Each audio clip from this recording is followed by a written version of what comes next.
greetings coming in from the Lok Sabha. ज्ञात होगा प्रधानमंत्री माननीय श्री नरेंद्र मोदी जी की फरवरी 2025 में अमेरिका यात्रा के बाद से भारत और अमेरिका एक संतुलित और पारस्परिक रूप से लाभकारी द्विपक्षीय व्यापार समझौते का संपन्न करने के उद्देश्य से नियमित रूप से चर्चा करते रहे हैं। इसी को ध्यान में रखते हुए दोनों पक्ष के वार्ताकारों ने पिछले एक वर्ष में विभिन्न स्तरों पर गहन बातचीत की है। दोनों पक्षों के महत्वपूर्ण और विविध हितों को देखते हुए यह स्वाभाविक है कि दोनों पक्ष अपनी अपनी अर्थव्यवस्थाओं के महत्वपूर्ण और संवेदनशील क्षेत्रों की रक्षा करते हुए सर्वोत्तम संभव परिणाम सुनिश्चित करना चाहेंगे। इन वार्ताओं के दौरान भारतीय पक्ष अपने संवेदनशील क्षेत्रों विशेषकर कृषि और दुग्ध क्षेत्रों के हितों की रक्षा सुनिश्चित करने में सफल रहा है।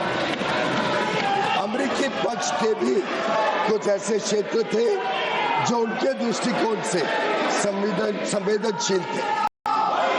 लगभग एक वर्ष तक चले कई दौर के विचार विमर्श के बाद दोनों वार्ताकार दल द्विपक्षीय व्यापार समझौते के कई क्षेत्रों को अंतिम रूप देने में सफल रहे। 2 फरवरी 2026 को प्रधानमंत्री जी और अमेरिकी राष्ट्रपति डोनाल्ड ट्रंप ने द्विपक्षीय और अंतर्राष्ट्रीय महत्व के कई मुद्दों पर फोन पर चर्चा की।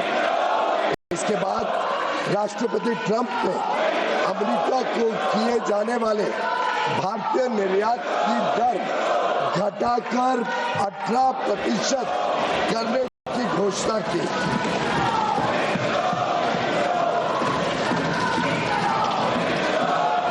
मैं इस बात पर जोर देना चाहता हूं कि यह अमेरिका द्वारा कई प्रतिस्पर्धी देशों पर लगाए गए टैरिफ से कम है, जिससे अमेरिकी बाजार में भारत की निर्यात प्रतिस्पर्धात्मकता में वृद्धि होगी।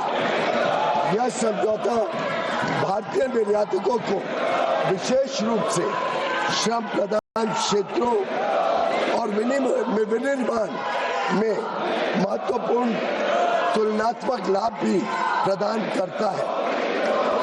मैं इस सम्मानित सदन के समक्ष यह दोहराना चाहता हूं कि खाद्य और कृषि क्षेत्र में भारत की प्रमुख संवेदनशीलता का पूर्णतः ध्यान रखा गया है।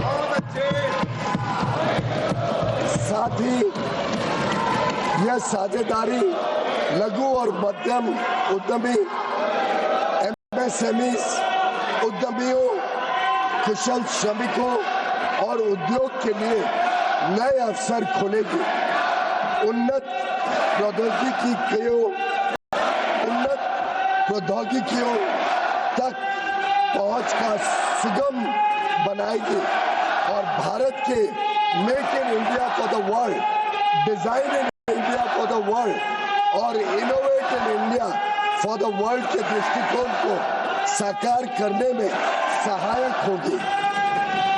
यह ऐतिहासिक ढांचागत समझौता भारत अमेरिका संबंधों को मजबूत करने और विकसित भारत 2047 की दिशा में हमारी यात्रा को आगे बढ़ाने की दिशा में एक महत्वपूर्ण कदम है और यह दुनिया के 2 सबसे बड़े लोकतांत्रिक देशों के बीच मजबूत जुड़ाव को भी दर्शाता है,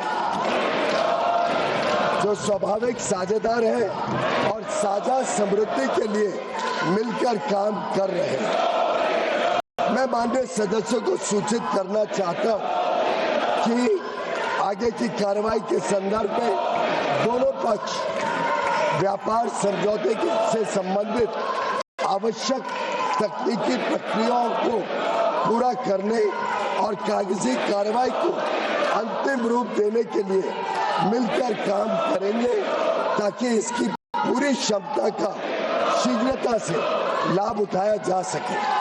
समझौते की विस्तृत रूपरेखा इन प्रक्रियाओं के समापन के पश्चात तुरंत घोषित की जाएगी। माननीय सदस्यों को भारत के ऊर्जा स्रोतों से संबंधित उन मुद्दों की जानकारी होगी जो इस समझौते पर हुई चर्चाओं के दौरान उठाए गए हैं। मैं स्पष्ट करना चाहता हूं, जैसा कि सरकार ने कई बार सार्वजनिक रूप से कहा है कि 140 करोड़ भारतीयों की ऊर्जा आवश्यकताओं की सुरक्षा सुनिश्चित करना सरकार की सर्वोत्तम प्राथमिकता है। वस्तुनिष्ठ बाजार स्थितियों और बदलते अंतर्राष्ट्रीय परिदृश्यों के अनुरूप ऊर्जा स्रोतों में विविधता लाना हमारी इस कार्यनीति का मूल आधार है। भारत की सभी कार्रवाइयां इसी बात को ध्यान में रखकर की जाती है। अतः मैं माननीय सदस्यों से इन मुद्दों को समुचित दृष्टिकोण से देखने का आग्रह करता हूं। दोनों देशों के बीच भावी व्यापार अवसरों के संदर्भ में माननीय सदस्यगण इस बात को समझेंगे कि भारत और अमेरिका काफी हद तक एक दूसरे की पूरक अर्थव्यवस्थाएं हैं। जैसे जैसे भारत विकसित भारत के पथ पर अग्रसर हो रहा है, हमें ऊर्जा, विमानन, डेटा केंद्र, परमाणु ऊर्जा आदि सहित कई क्षेत्रों में अपनी क्षमताओं को बढ़ाने की आवश्यकता होगी। अमेरिका इन क्षेत्रों में दुनिया का अग्रणी देश है, इसलिए हमारे लिए इन क्षेत्रों में व्यापार की संभावनाओं पर ध्यान केंद्रित करना स्वाभाविक है, जिससे न केवल हमारी खरीद में बल्कि हमारे अपने निर्यात में भी विस्तार होगा। हमारा अनुमान है कि तुलनात्मक लाभ के परिणाम स्वरूप कई क्षेत्रों में भारत का निर्यात अमेरिका में भी काफी बढ़ेगा।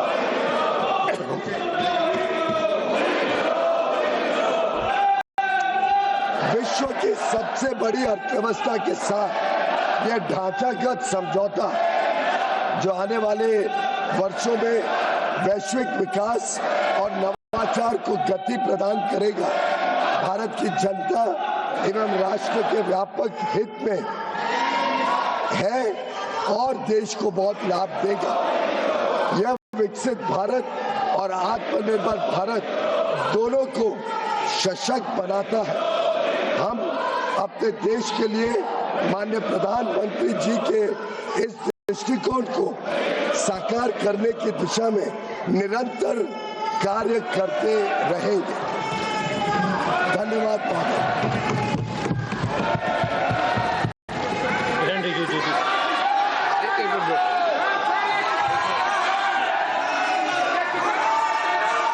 माननीय सदस्यगण, ये सदन देश के लोकतंत्र का उच्च सदन है और आप सभी दलों ने समय समय पर इस देश के अंदर अलग अलग कालखंड के अंदर सरकार में भी रहे, लेकिन मेरा मत है कि इतनी लंबी सरकार में रहने के बाद भी हम इस उच्च सदन की मर्यादाओं, परंपराओं को तोड़ रहे हैं। विरोध का तरीका होता है, विरोध के तरीके और भी हो सकते हैं, लेकिन आप अपनी इलाके से छोड़कर उस जगह जाकर मर्यादाओं को तोड़ोगे तो देश के अंदर लोकतंत्र के प्रति लोगों का विश्वास, भरोसा कम होगा। आप सब चुनकर आते हैं, सदन के अंदर, सदन के बाहर विरोध का तरीका होता है लेकिन हम इतने वरिष्ठ नेता आप हैं, आपने शासन किया है, लेकिन नहीं बोलने देंगे वो नियम प्रक्रिया से चलता है। लेकिन आप मर्यादा तोड़ेंगे, उचित है क्या? आप इधर से उधर जाकर आपके सदस्य इधर से उधर जाएंगे, ये उचित है क्या? यही मर्यादा बनाना चाहते हैं क्या आप? आपने इतने साल के शासन करने के बाद आपने यही परंपराएं लागू किए। आप वरिष्ठ लोग हैं, बालू जी, आप इतने सीनियर नेता हैं, ये देश में अच्छा लग रहा है कि आपको? आप इधर जाकर मंत्री बोल रहे हैं, आसन पे जाके खड़े हो रहे हैं, सत्ता पक्ष की तरफ बैनर लेकर आ रहे हैं। मर्यादा पहले भी विरोध हुआ है, लेकिन मर्यादा कभी किसी ने नहीं तोड़ी। आप शासन में रहे, ये प्रतिपक्ष में रहे, तब भी विरोध हुआ है, लेकिन मर्यादाएं कभी नहीं तोड़ी। लेकिन आप जो मर्यादाएं तोड़ रहे हैं, ये उचित नहीं है। आप शासन को ये मजबूर नहीं कर सकते। मैं आपसे पुनः आग्रह करता हूं, आप मर्यादा रखें, अच्छी परंपराएं रखें। विरोध का तरीका हो सकता है आपका, विरोध आवाज से नहीं शब्दों से होता है, विरोध तर्कों से होता है, नारेबाजी से, बैनर से विरोध नहीं होता। विरोध शब्दों तर्कों से होता है, असहमति मुद्दों पर होती है। वैचारिक मतभेद हैं, वैचारिक मतभेद बोलना चाहिए, ये सदन वैचारिक मतभेदों के लिए बोलने के लिए। लेकिन ये तरीका ठीक है क्या? नो। अगर आप यही तरीका अपनाना चाहते हैं तो अपनाएं।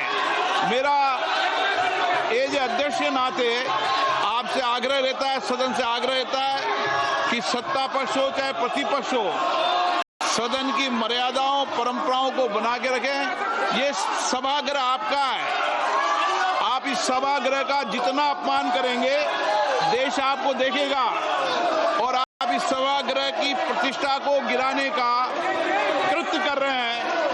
इस व्यवस्था के अंदर सदन चलाना उचित नहीं है। मैं सदन की कार्रवाई आज 2 बजे तक के लिए स्थगित करता हूं।